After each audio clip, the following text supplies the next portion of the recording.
Updated. And happening tonight, current teachers, retired educators and parents all gathering outside of the United Federation of Teachers headquarters in downtown Manhattan, voicing some serious safety concerns. News 12's Greg Thompson was there for the rally and joins us now with more on their message. Greg. Yeah, that group of people holding signs, chanting and giving speeches out here on Broadway. Well, some of the protesters actually went inside the building for tonight's UFT Delegates Assembly. And all of them voicing concerns about the health and safety of people inside public school buildings, both in the future and currently. While Mayor de Blasio and the City Department of Education have been celebrating the return of students and teachers to full in-person learning, protesters here were not quite so excited.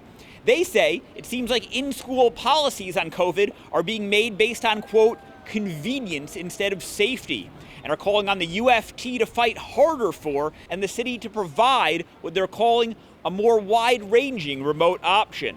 I don't care what they say about the gold measure of safety. There's no way that they can protect our children in schools, and nobody wants to take the chance that it's their child, their family that gets sick. We know there's been a lot of students, we are saying well over 100,000 students, 150,000 students who have not even shown up for school this year, and that's our bigger concern, and we think the mayor is not doing the right thing on that.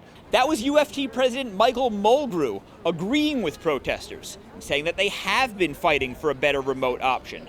But protesters are also worried about the future safety of teachers, accusing the UFT leadership of potentially moving to privatize teacher health care and take it away from Medicare without consulting or informing membership, something they say could lead to fewer options and harder to access health care, especially for older and retired union members.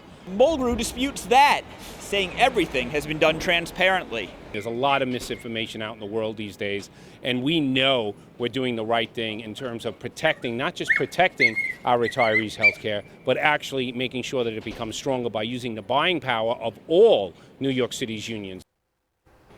So, Greg, when we talk about that healthcare coverage for educators, has the UFT addressed concerns from the people afraid the move to a private plan could cost them their current doctors or providers, like we've seen happen in other places?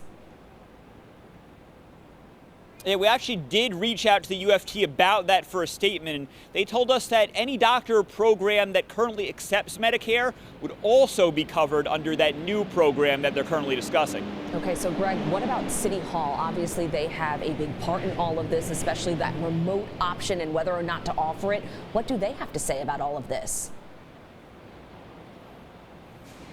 Well, so far nothing. We did reach out to the mayor's office and the City Department of Education. No word back yet from either of them, but obviously we'll let you know if we hear something, if and when that happens. It's the latest from here in downtown Manhattan. Until then, Greg Thompson, News 12. Amanda? Right, Greg.